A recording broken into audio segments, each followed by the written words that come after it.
Olá, bom dia. Estamos aqui hoje para conversar sobre a escrita, o universo da linguagem, na verdade, né? Deixa eu pôr aqui, tá meio baixo. E a pandemia, esse momento aí que vivemos. Hoje a gente vai falar com a Thaís Roge.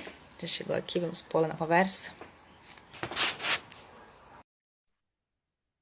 Vamos falar sobre a arte da culinária e essa pergunta que não quer calar, porque tá todo mundo fazendo pão na pandemia.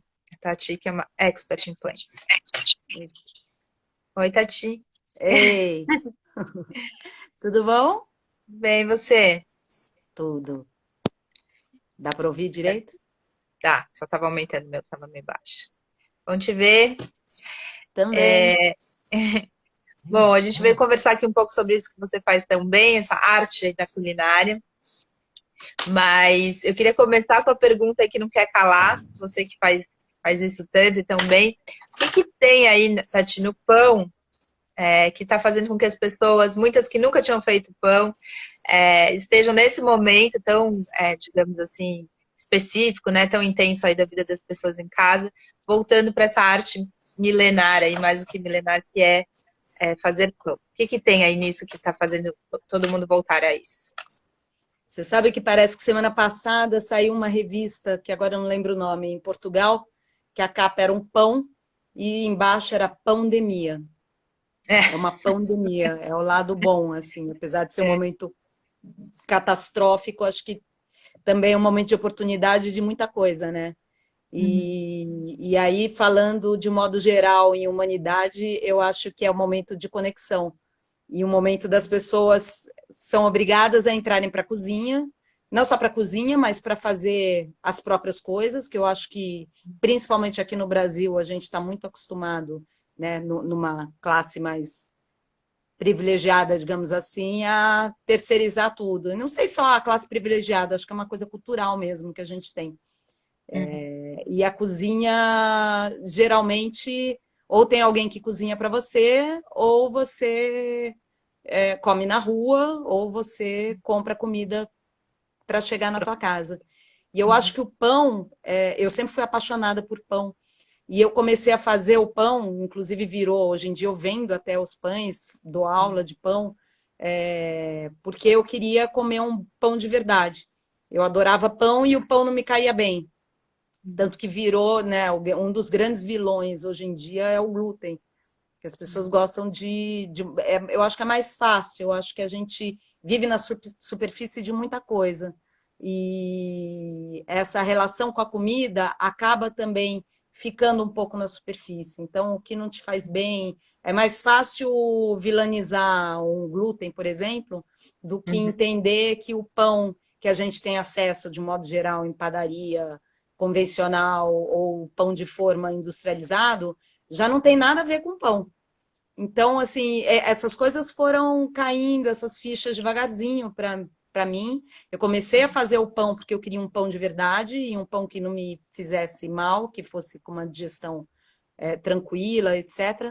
Só que vai acontecendo uma mágica muito grande com o pão. Eu acho que é um alimento milenar, é um alimento cheio de simbolismo, né? Você começa a estudar a história do ser Bíblico. humano, Uhum. bíblico e não só bíblico, É, né? É antes, antes da Bíblia. antes de tudo, é a história do homem mesmo. E inclusive várias histórias assim de revoluções e quando você mergulha no universo do pão, é muito apaixonante. Isso no nível que eu sei que é o nível que você gosta muito, que é o nível do cérebro, assim, da informação, do conhecimento. Uhum. Agora, a experiência quando você começa a fazer o pão, Uhum. aí é uma coisa muito incrível e é uma questão de você ter uma disponibilidade interna. E entra até numa história terapêutica, eu acho. Então, respondendo, eu começo a falar muito e viajar muito, mas respondendo essa A pergunta, gente pode, a gente pode só eu separar em acho dois que nichos assim, pra gente, que, enfim, a gente tem uma hora é pouco, mas dá pra falar bastante coisa. Então, nesse momento que você está falando, é que nem é essa questão mais elaborada, assim, da cabeça, enfim, das histórias, mas tem uma questão muito de conexão até com o corpo, enfim, queria que você falasse um pouco disso e depois a gente vai para outra parte. O que acontece de maneira até intuitiva nesse momento com o pão? Eu acho que a palavra, para mim, sempre, quando eu penso em cozinha, e toda a paixão que eu tenho pela culinária em geral, é conexão. Conexão com a natureza, conexão com as outras pessoas. Eu acho. A gente pode falar horas, e não é o caso, sobre culinária, sobre pão e a conexão com a natureza.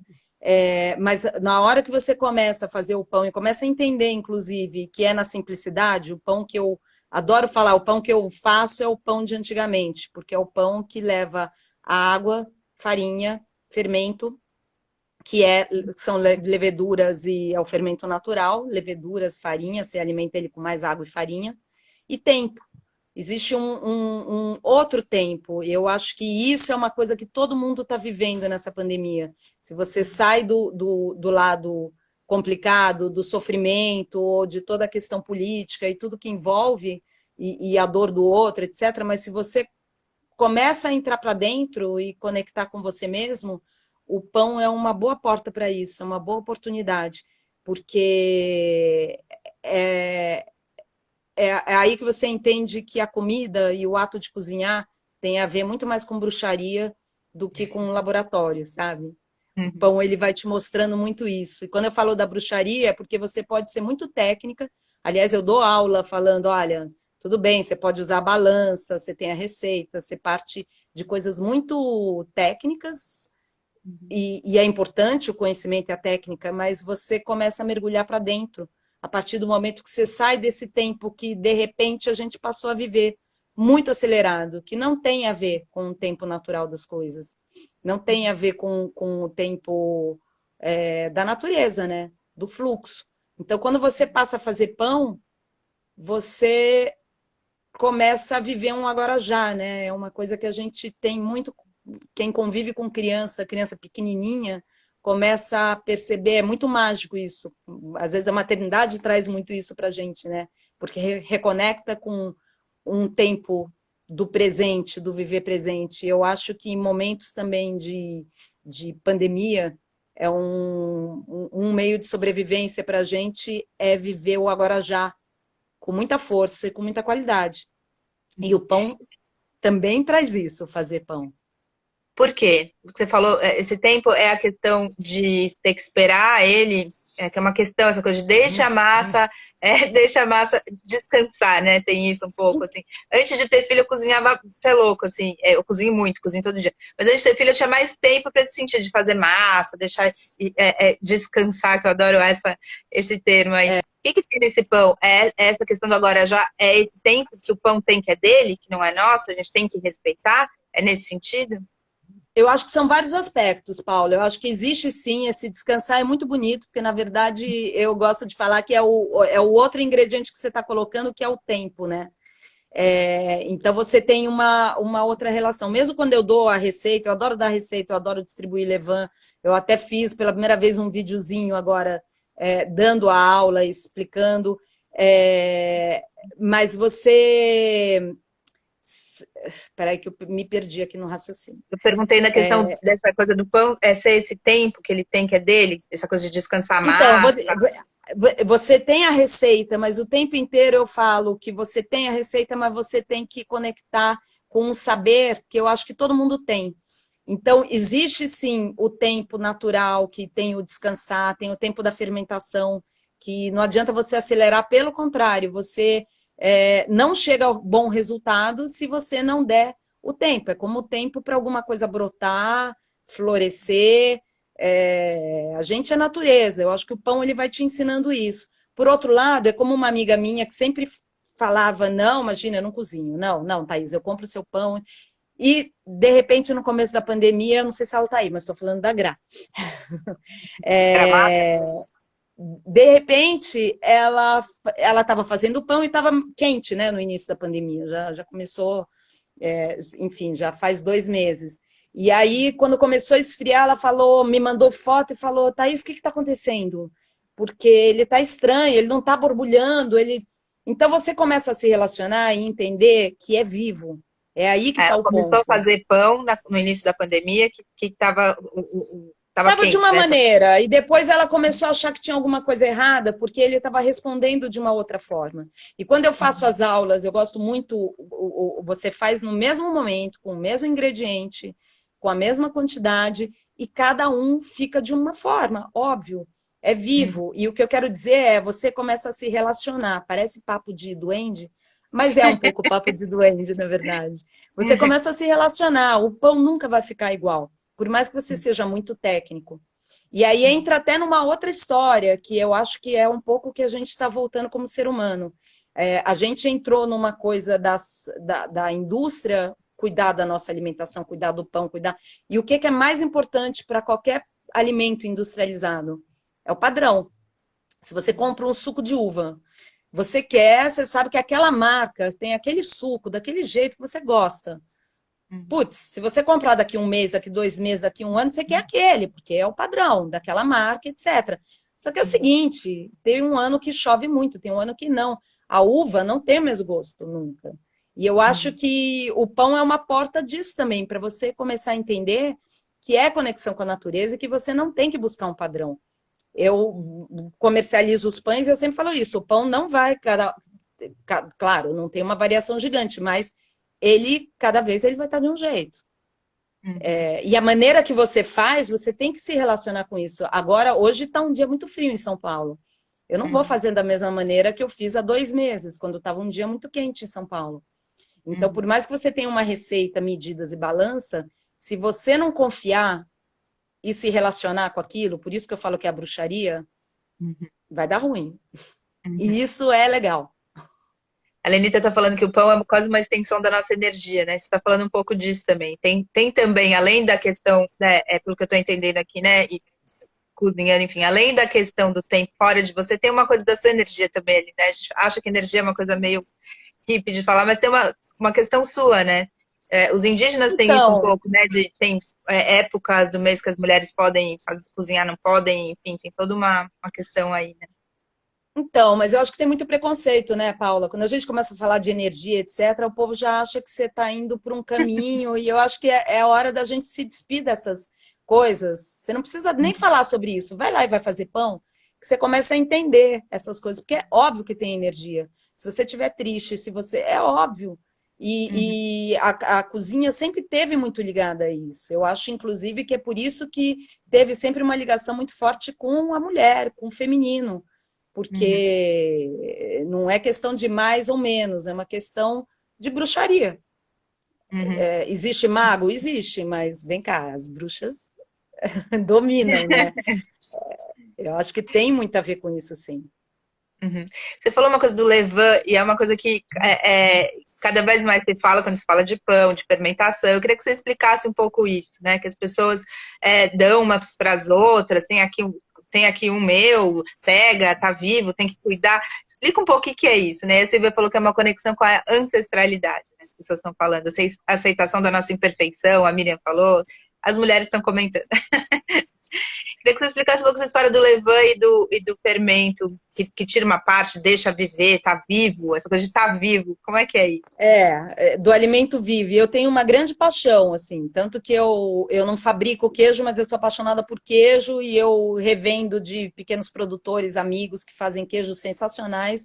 Eu acho que falta a gente falar muito sobre isso, porque a gente, como eu falei, a gente está perdendo conexão com a natureza. E a consequência é perder conexão com o alimento.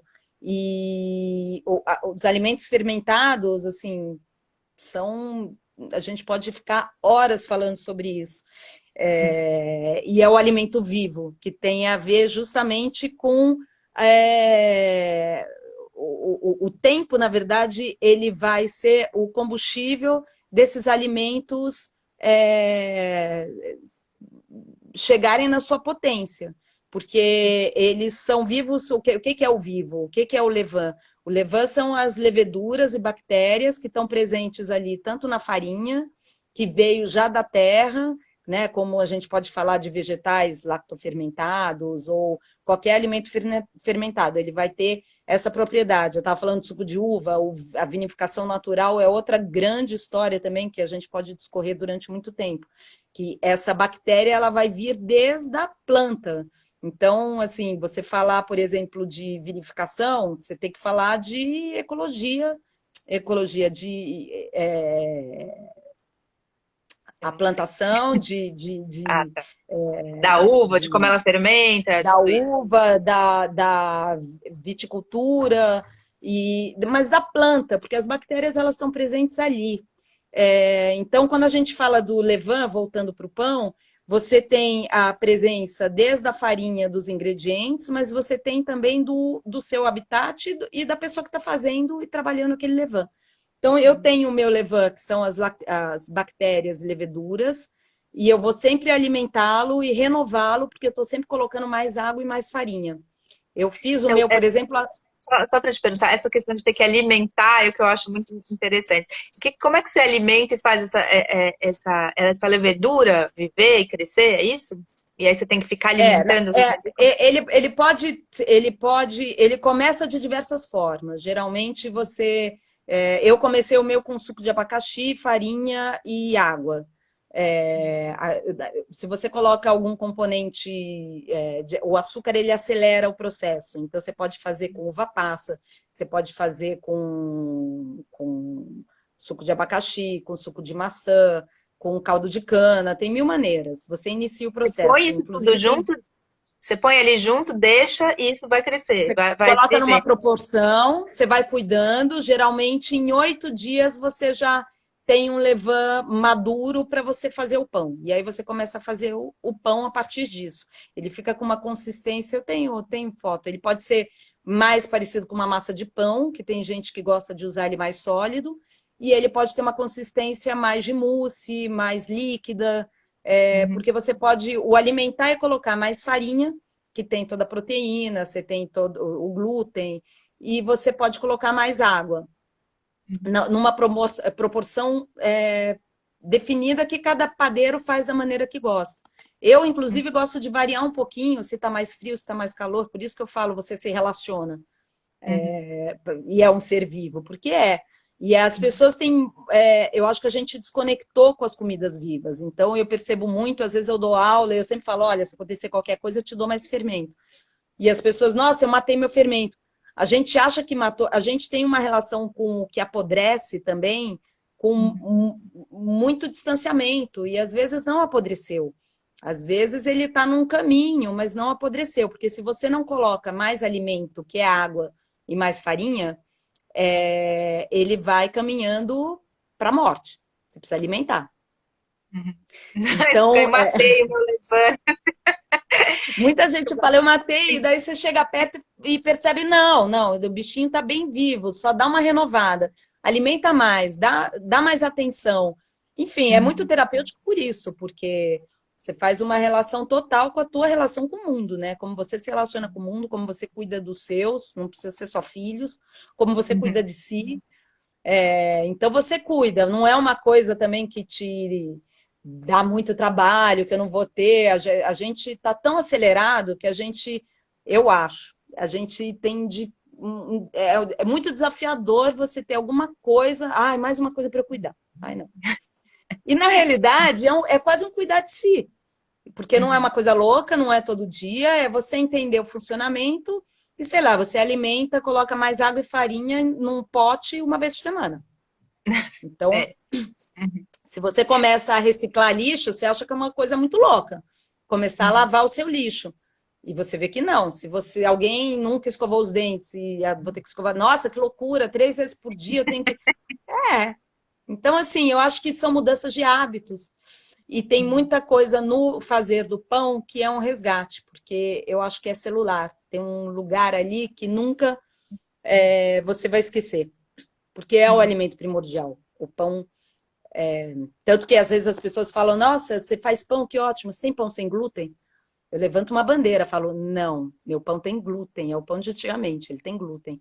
Ele é um pão Então, peraí, que deixa eu tem. só voltar a fazer essa pergunta para você. Estão falando que você faz o melhor pão do mundo aqui, várias pessoas te dando oi, dando Esse carinho. é marido, agora eu vejo, eu não estou conseguindo ler, porque Não tem eu não problema, eu sou vou muito lendo para boa. você. Eu vou lendo para Tá. você. Esse é o marido, mas eu disse, mas o marido também elogiar é ótimo. Oh.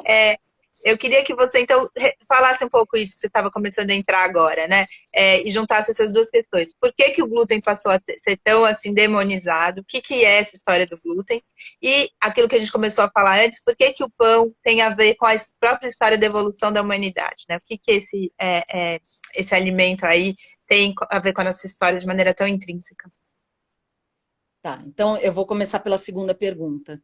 Uhum. Eu acho que o pão é o alimento mais antigo. E eu acho que talvez também por isso que as pessoas estejam voltando a fazer pão agora na pandemia, também por isso, porque a gente, por mais que você possa ter condição de fazer sua compra e ter a sua geladeira abastecida, a gente sabe o momento real e sabe que é um privilégio isso no momento de pandemia ou no momento de guerra. Então, acho que a primeira coisa que me deu, eu já tenho isso muito forte em mim de querer reutilizar tudo e não comprar além da conta, etc. Mas eu acho que isso vem com uma força muito grande no momento como que a gente está vivendo. Então, você aproveitar todo o que você tem, toda a sua despensa, você não desperdiçar e você começar a cozinhar com coisas, fazer coisas maravilhosas só com arroz e ovo, ou os agrãos, ou o pão é farinha, água. Se você fazer o pão, olha a diferença de valores ali, do que você pode gastar. Acho que tem a ver um pouco com uma relação com o essencial e com o alimento essencial. Uhum. É... Agora, indo para o glúten, de novo falando de como a gente entrou e mudou a nossa alimentação, e no Brasil isso é muito forte, como eu tenho um toque que é ficar sempre olhando isso há muito tempo, o carrinho das pessoas de compra. Eu gosto No muito de fazer supermercado. compras.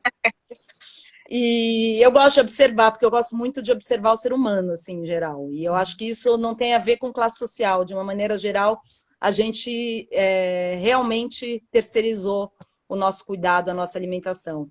Então, a gente vê uma proliferação de farmácias sendo abertas o tempo inteiro, e não se liga, ou fica preocupado com emagrecimento e com o bumbum perfeito, e não se liga na tua digestão, não se liga no que te faz bem, no que te faz mal. E isso é muito individual.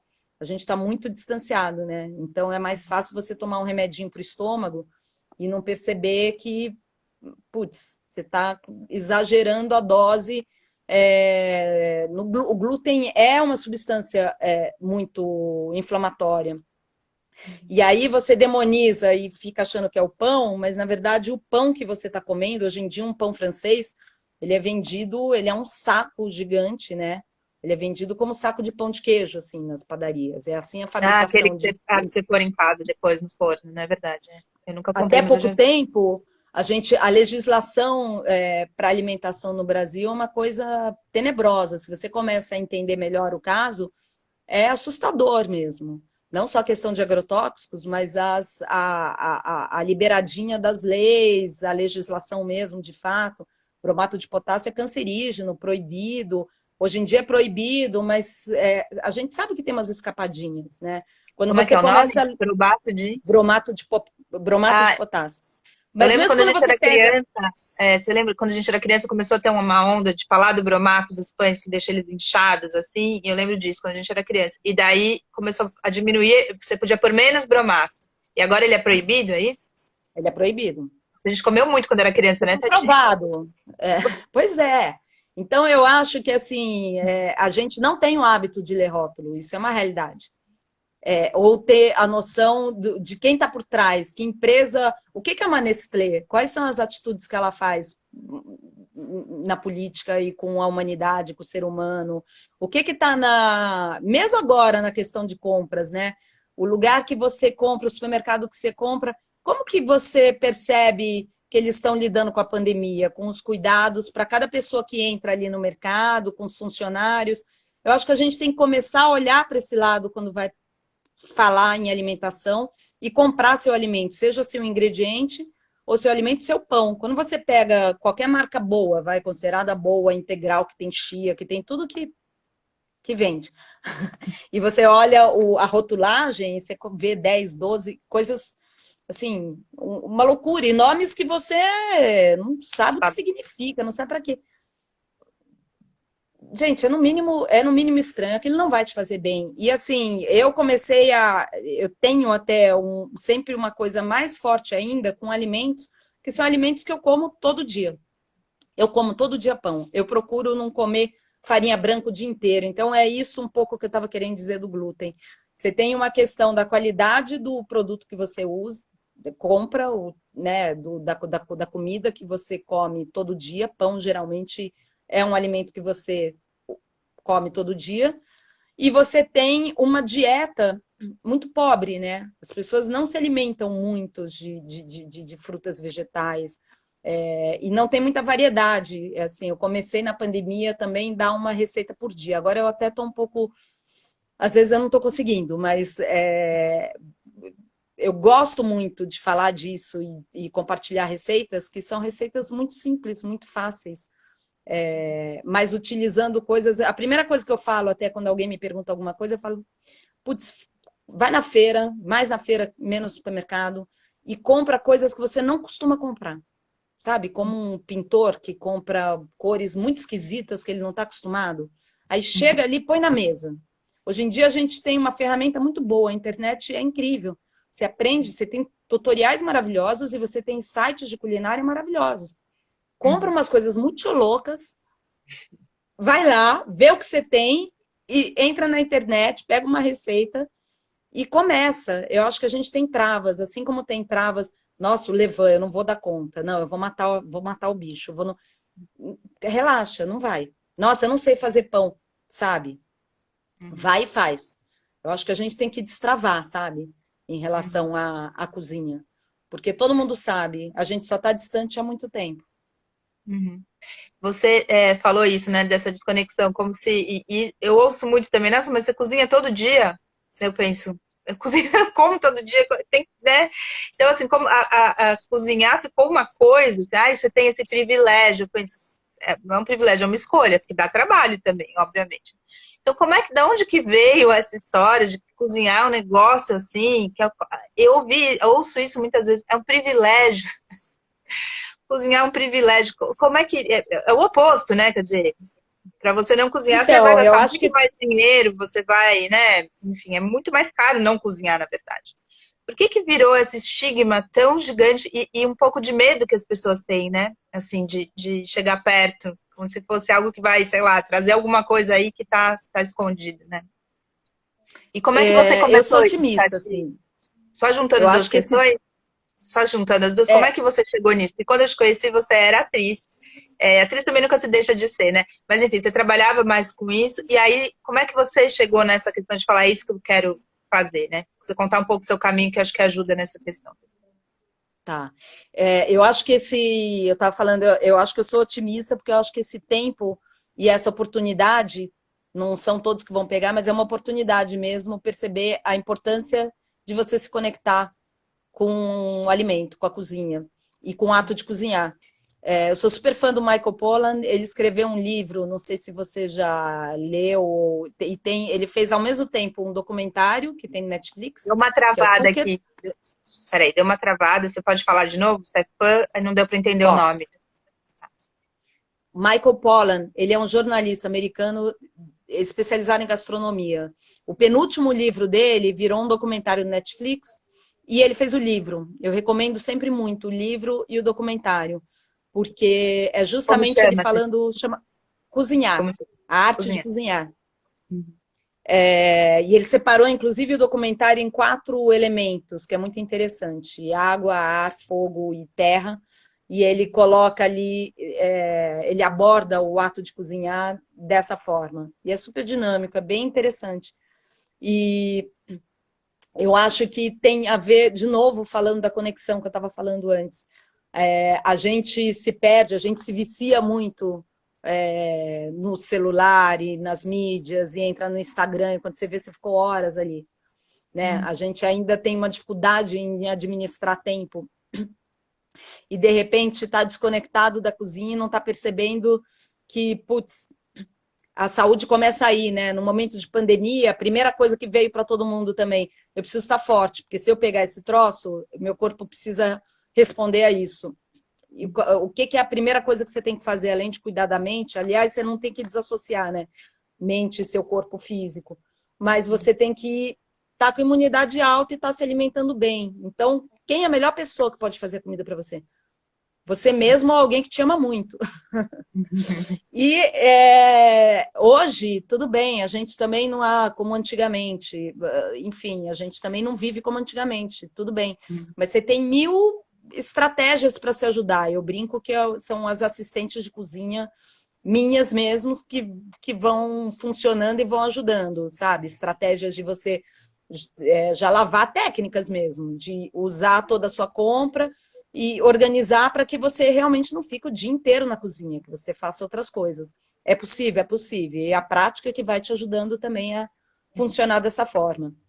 Agora, é uma grande oportunidade você começar a descobrir o prazer de cozinhar, inclusive, e não ser alguma coisa mecânica, né? Eu acho que o autocuidado entra aí, e se você morar com alguém, tiver filhos, tiver, enfim, também é uma outra grande oportunidade, porque cozinhar para o outro é um presente muito grande. É Aliás, difícil cozinhar para fazer um si, pão e né? dar de presente é uma dimensão muito maior, assim, né, de presentear alguém. Agora, voltando à sua pergunta, eu sempre falo a fichinha para completar qual é a sua profissão. Eu me considero atriz e cozinheira, assim, com muita força nas duas. Embora o meu último trabalho como atriz em teatro já tenha bastante tempo, eu acho que a gente nunca deixa de ser atriz. E meu olhar e minha relação, tanto com a cozinha quanto as pessoas e a humanidade, é o mesmo. Então, na prática, hoje em dia, eu só tenho trabalhado um pouco como locutora, mas há um tempo que eu não faço peça. E a cozinha, acho que assim como o teatro, né, a atriz e a cozinheira, realmente está no meu íntimo, assim, eu nunca deixei de ser. Eu fui uma criança cozinheira, que nem uma louca. Eu era criança ainda, meu irmão virou e falou, quando você crescer, você vai ter um restaurante, né? E eu acho que a cozinheira está muito ligada sempre, na essência, à planta também, à natureza. Então, eu sempre fui uma menina de ter problema em colocar sapato, em viver no meio do mato e cozinhar. E eu acho que isso está na essência. Teve um momento ali que eu fui para a Europa, larguei teatro, estava trabalhando bastante, fazia o Perdoe-me, acho que eu já te conhecia essa época. Foi. E aí eu vendi tudo e fui embora para a Europa. E naquele momento, que eu tinha 22 anos, eu vinha, e nesse isolamento, né? Porque quando você vai para um outro país, outra cultura, sozinho, enfim, por um lado é um grande isolamento também. Foi caindo a consciência de que, putz, o que é ser atriz no Brasil e que eu precisava de um plano B. Então, e lá eu trabalhei muito, eu trabalhei em padaria em Paris, trabalhei muito com cozinha, trabalhei em restaurante espanhol na Inglaterra, então veio uma coisa mais consciente, muito tranquila de que eu precisava estudar e me dedicar, porque essa também seria a minha profissão. Então, isso... Eu já trabalhava com restaurante antes, no Brasil, antes de ir para a Europa. Então, eu comecei a trabalhar, na verdade, eu tinha por volta de 20 anos com Uma culinária. vida aí. Uma O vida. Lucas está falando que a culinária faz parte das artes, TV, cinema, teatro, enfim, que a culinária é mais Ó, uma esse das. aí eu conheço. Ele é um grande artista, fotógrafo, cozinheiro e um puta pai também. Ele E o sabe o que Tico está está te falando. lembrando que você trabalhou em Nova York também. Você esquece, as pessoas lembram. Muito bem, muito bem. Que bom. Que bom que os amigos estão aqui. Eu já Trabalhei em queria. Nova York. Fala. E, e aí, assim, aqui a gente fala muito da questão da escrita, né? Da escrita e das coisas que estão rolando aí. Na culinária tem a questão da receita. Eu lembro quando eu comecei a cozinhar que eu falava para minha vovó, me dá uma receita. Ela falava, põe mais ou menos, e mais ou menos eu ficava louca, né? Porque quando você não tem experiência, você fala, mas como mais ou menos? É quantas gramas?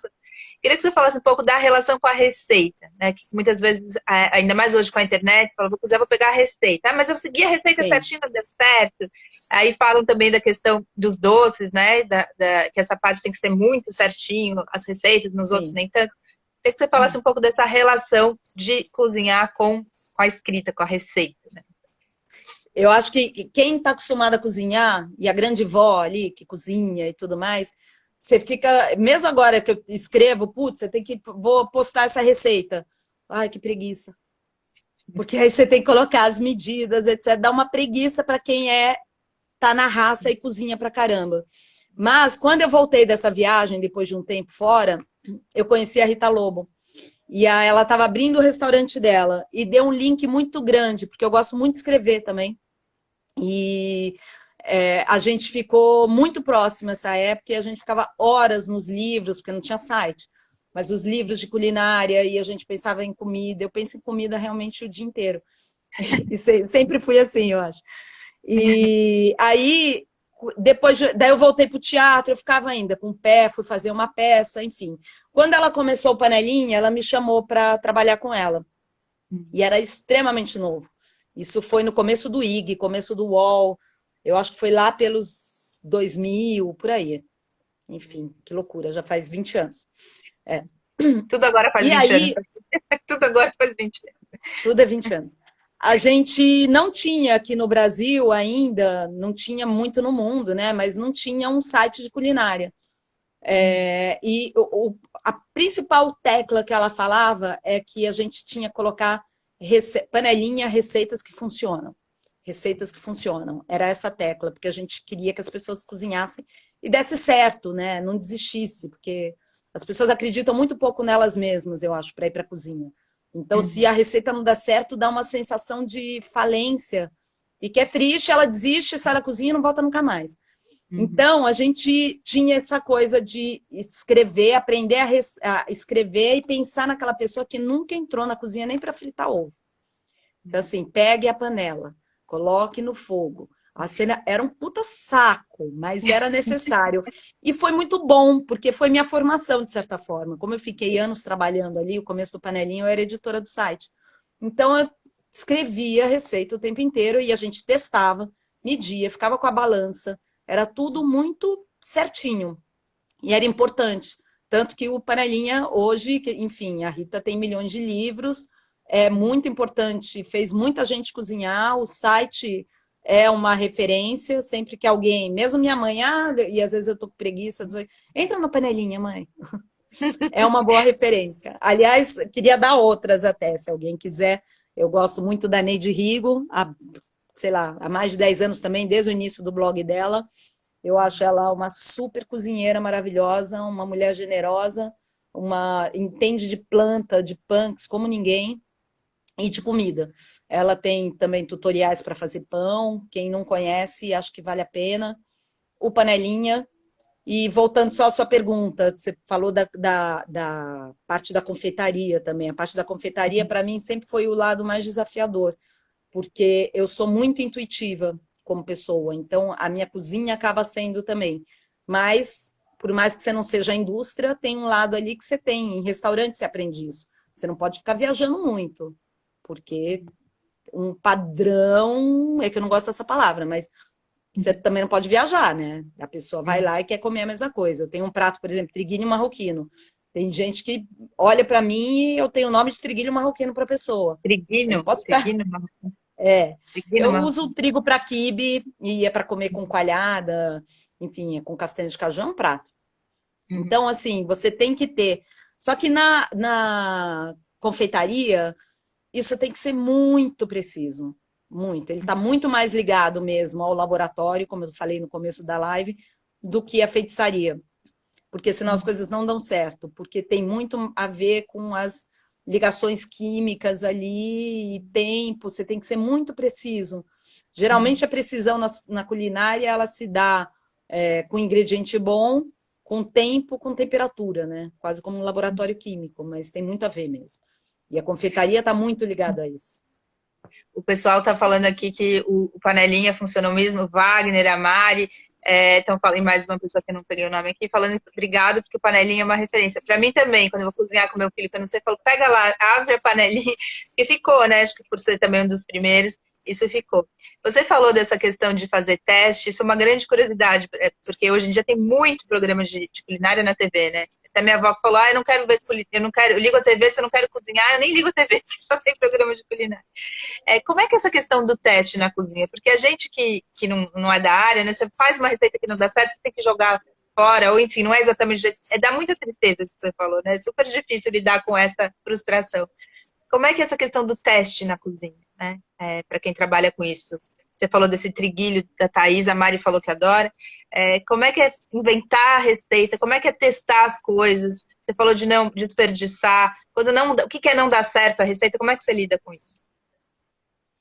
Como eu lido eu, É, Thaís, ou como se lida num programa de TV, por as exemplo, ou duas num coisas. site? Você pode falar as São um duas pouco coisas. Você tem as duas diferentes. experiências. É. Também Na restaurante. verdade,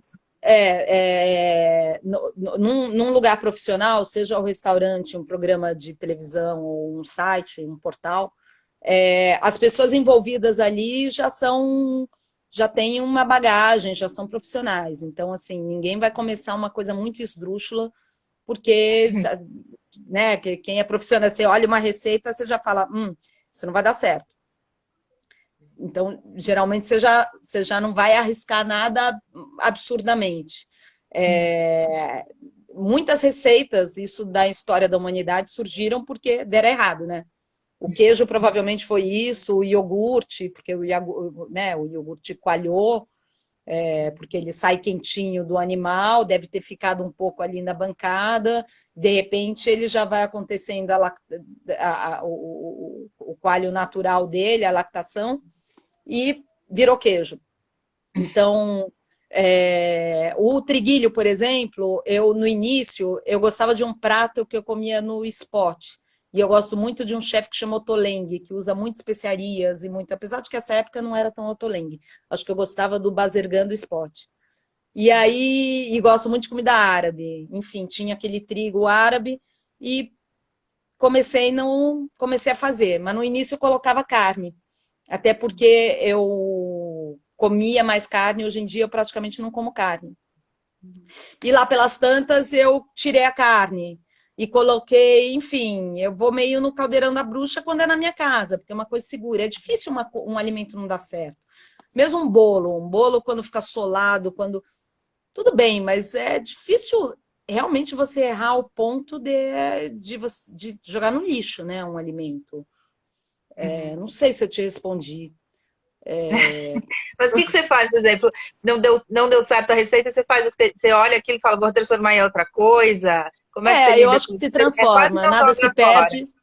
nada se perde, tudo se transforma. Eu acho que às vezes vai virando outra coisa, realmente. Por exemplo, você está fazendo um bolinho, sei lá do que, e está faltando.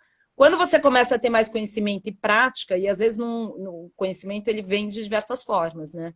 Mas o que é o principal, e eu termino a aula de pão falando isso: pratique, faça. Um pão no início, se eu pego as fotos dos meus primeiros pães, eles pareciam mais disco voador, ele não crescia tanto, ou não dá a pestana, enfim, as coisas que você começa a ver. Porque daí começa a exibição também, depois. Os alvéolos, o não sei o quê, e as pessoas As se pessoas pegam postam, mais né, na nesse internet. ponto. Eu gosto muito da Neide Rigo, porque ela fala muito, às vezes, ela fala, foda-se o alvéolo, não sei o quê. Mas não é isso que importa. A gente sempre fica muito na embalagem das coisas. Uhum. Então, às vezes, o pão, ele não cresceu, ele ficou meio chato. Beleza, corta de outro jeito, faz uma torrada. Eu acho que esse olhar na cozinha é fundamental. Você não pode jogar comida fora. Hoje em dia, mais do que. Hoje em dia, não, sempre. Sempre tem gente que não tem comida para comer. Você não joga comida fora. Se deu errado, faz uma farinha de rosca e faz uma farofa depois. Você tem mil soluções na cozinha para as coisas, sabe? Para o Uhum. pão, faz, corta ele picadinho e faz uma salada e faz crouton para sopa. Mas eu acho que a gente tem que parar com essa coisa que, sei lá, de quem que a gente importou de jogar fora. Ah, não deu certo. Ah, quebrou, jogar fora. Né? E eu acho que o primeiro lugar para isso é a cozinha. Então não tem essa. O fermento, se ele tá meio esquisito, eu sempre falo, joga fora, ele vai soltando uma aguinha, ele vai ficando meio cinza. Beleza, você tira com a colher o cinza, joga fora a água e alimenta o que está embaixo. Você não vai jogar fora tudo. Tem uma amiga minha, grande amiga até, não sei se ela tá aí. O Tico tá, a Patrícia. Olha eu, só falando dos amigos. Você conhece também. Ela fez a aula, aí eu dei o fermento. Aí depois ela, ai meu Deus, me dá o fermento de novo. Dei o fermento de novo. Quando chegou a quinta vez, eu falei, eu não vou dar. Chega. Agora você compra uma planta, primeiro cuida um ano da sua planta, depois eu te dou o fermento. Eu dei o fermento para ela de novo, mas assim, eu acho que a gente, falando de, né, é um olhar que eu tenho para mim também. Não tem coisa pior para mim do que deixar alguma comida realmente ficar podre. Demora, dá trabalho. A gente tem que parar de jogar as É, coisas fora. o Wagner perguntou aqui, ele falou, mas tem alguma decepção quando não dá certo, você fica decepcionada? Ele perguntou aqui, tem isso ou já não tem mais? Você fala, ah, Então, não deu? volta o link que o pão é um trabalho terapêutico, né? É um autoconhecimento total. Para de criar expectativa, né? Minha filha fez 15 anos essa semana e a rainha, adolescente, a rainha da expectativa, eu falo, putz, Alice, para de criar expectativa, porque se rolar, você vai ficar muito feliz. E se não rolar do jeito que está na tua cabeça, porque quando você coloca a imagem daquele pão perfeito na cabeça, ou o pão do que você viu no Instagram, que também te deixa bem louco, você vai ficar frustrado. Então, vai lá e faz. Faz. Não pense em postar, não pense em tirar foto. Para com essa bobagem. Vai para a cozinha. Você está falando de uma outra parte, né, que é a parte também de ser professora, de ensinar as pessoas a cozinhar, né? Queria que você falasse um pouco desse papel, que não é todo mundo que cozinha que ensina a cozinhar, né? Isso é uma coisa também bem específica, acho que deve ser muito legal. O que é exatamente ensinar a cozinhar, né? O que é que você ensina? Porque a gente já falou aqui de receita. Então, seria pegar a receita e fazer.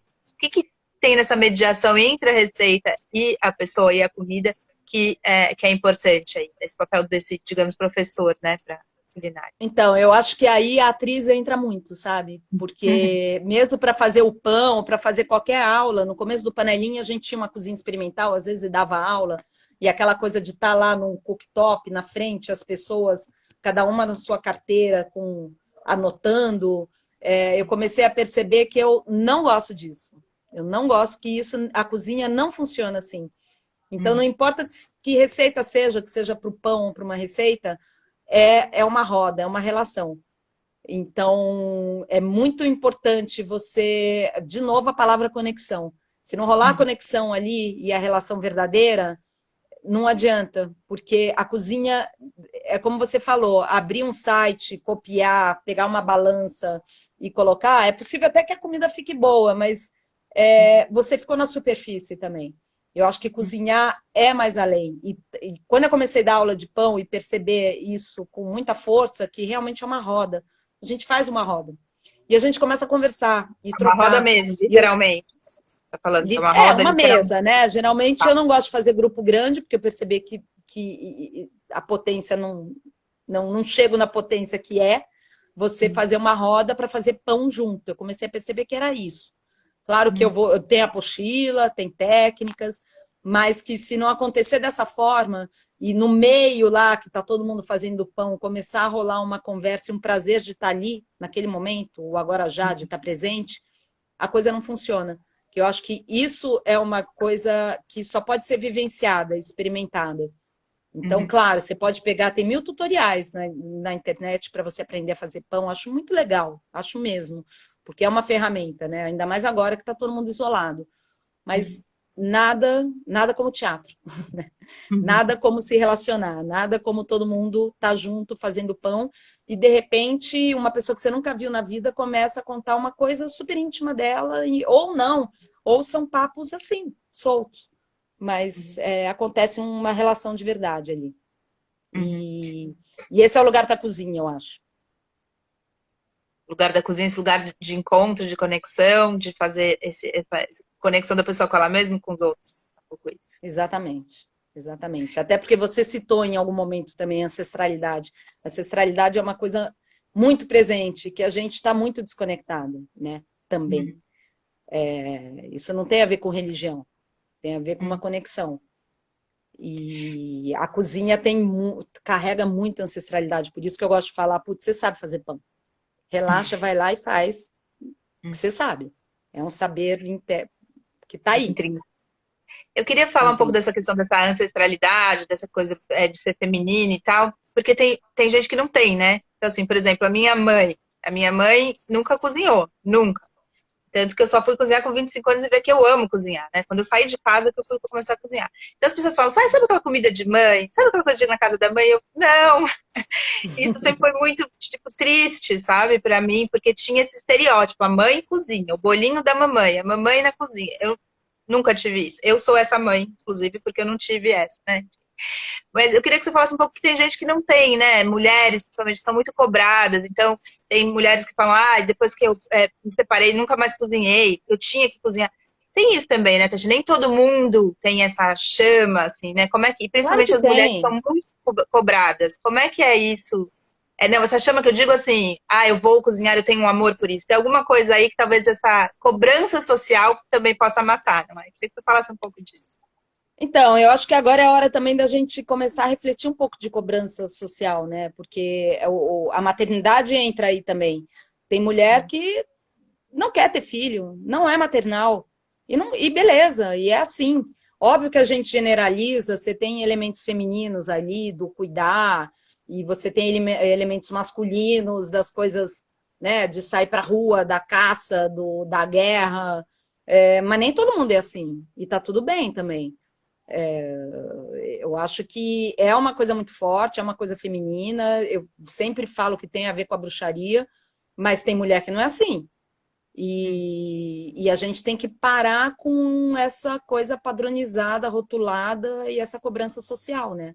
Porque, pelo amor de Deus, cada um é cada um. E tem gente que realmente quer até comer bem, etc. Eu acho que tem várias coisas do ir para a cozinha, né? Que a gente, desde achar que tá tudo bem você comprar um miojo e Coca-Cola, ou desde achar que toda mulher ou todo ser humano tem que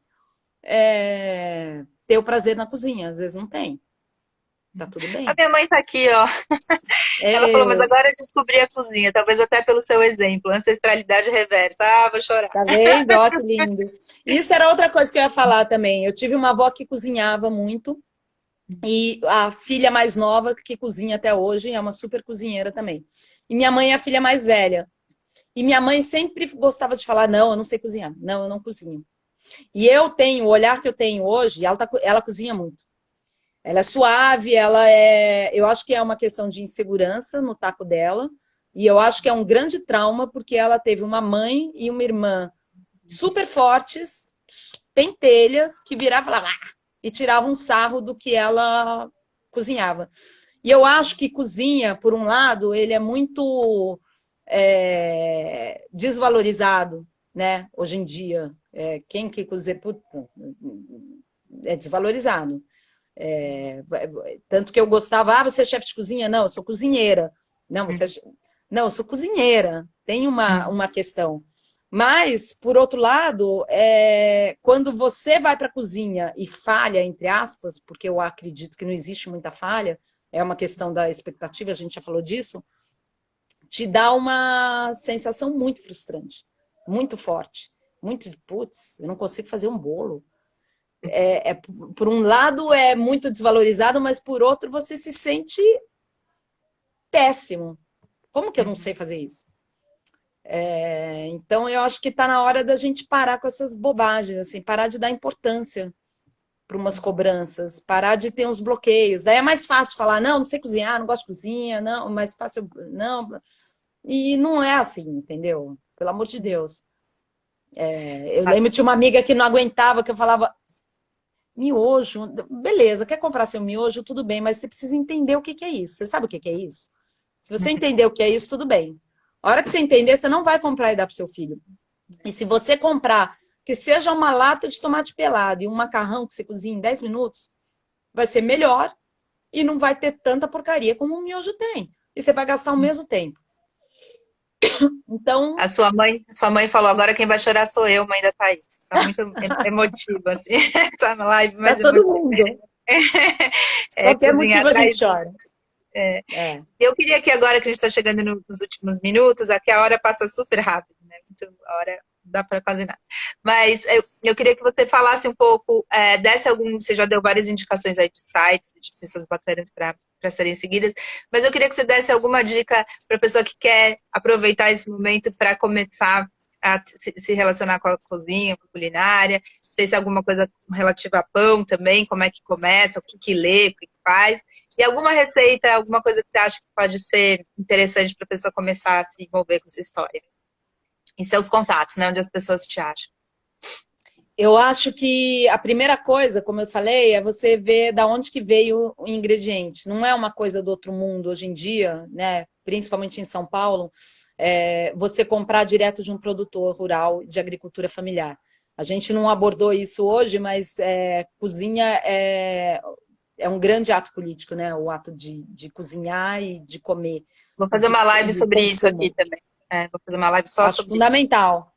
Então, assim, eu vejo, às vezes eu estou em grupo ali do bairro, da mulherada, e citando um supermercado e outro, acho que as pessoas estão muito distantes dessa reflexão, da importância de você consumir de pequeno produtor, da importância de você consumir de orgânicos, de agricultura familiar. Isso é fundamental. E se você não tem acesso, eu moro aqui na Granja, tem muitas famílias pequenas aqui de agricultura familiar e eu tenho acesso rápido, né? Ela Colheu mora e em já na traz aqui Granja em casa. Viana, né? Granja Viana, que é um bairro afastado do centro de São Paulo. É em E perto Cotia, de né? Biúna, de Cotia e tudo mais. Mas, hoje em dia, você tem lugares de comércio justo e local, como o Instituto Chão, Instituto Baru, Instituto Feira Livre, no centro da cidade, que fazem um trabalho sensacional. Eu sou muito fã, porque eles compram de diversos produtores, e aí você não tem só os produtores rurais, mas você tem também queijos, laticínios, carne, você tem tudo, você pode fazer sua compra inteira. E aí tem o valor do produtor, não sei se todo mundo conhece, e aí você paga a porcentagem por cima. Eles sempre sugerem uma base de 30% a 35% em cima, que mesmo assim fica um preço ok. E as pessoas falam muito de valores, né? É muito louco quando você fala de orgânicos ou esse tipo de consumo. E quando eu falo, eu tenho até uma amiga que fala, você devia fazer um programa só falando disso. Porque quando eu falo que eu gasto, sei lá, não sei se eu gasto 1.000 por mês de compra para uma família de 4. Eu preciso até fazer isso agora na pandemia, colocar direitinho no... Eu gasto por volta de 70, 80 de verdura por semana, sendo que eu sou praticamente vegetariana, então meu consumo é bom. Enfim, o que eu quero dizer é que, na realidade, quando você para de ficar indo nos supermercados normais, às vezes você tem uma impressão de que você está comprando menos porque o quilo do tomate... Só que você acaba consumindo muito mais, porque você acaba consumindo supérfluos. E então a primeira coisa que eu acho quando alguém quer cozinhar, comer melhor, vai na compra. Começa a usar um produtor local, tem muita gente também que tem delivery, ou começa a ir nesses locais que não é um preço absurdo, e você tem que perceber também onde você está colocando seu dinheiro, né? Porque você não está colocando numa multinacional, enfim, toda Carrefour, Pão de Açúcar, etc. Você está colocando numa agricultura familiar. É um dinheiro que vai circular ali perto de você e você está estimulando alguém que tem respeito à terra, que não está colocando agrotóxico na terra.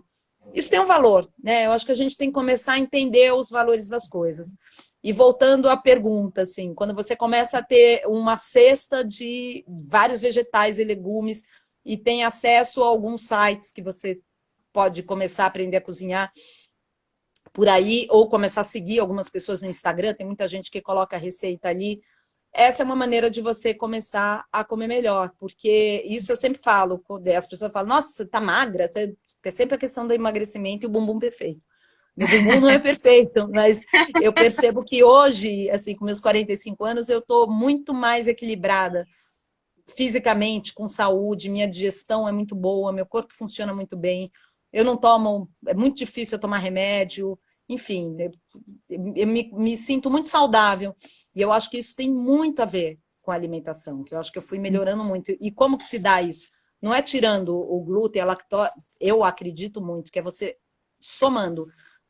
Começa a tomar um suco, não é só verde, eu sempre faço um suco de manhã, eu estou na fase do vermelho, mas enfim, começa a fazer uns sucos todo dia de manhã, seja água com limão todo dia de manhã, Porque às vezes o que é bom para mim não é para você, mas assim, começa hábitos novos, ingredientes novos na sua vida, que aí você... Eu não consigo tomar uma Coca-Cola, não consigo mesmo, não entra. Se eu comer alguma coisa muito trash, meu corpo responde na hora. E isso tem a ver com conexão, né? Porque é uma conexão com o meu corpo. Então, a minha Tati, dica tá é essa. acabando.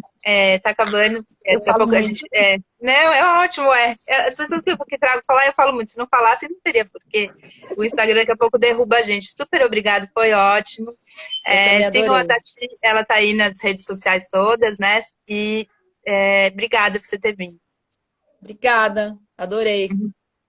Amanhã eu tô aqui de novo às 11 da manhã e vai ficar por 24 horas nos stories. Obrigada, gente, por vocês terem vindo. Até mais. Tchau. Tchau.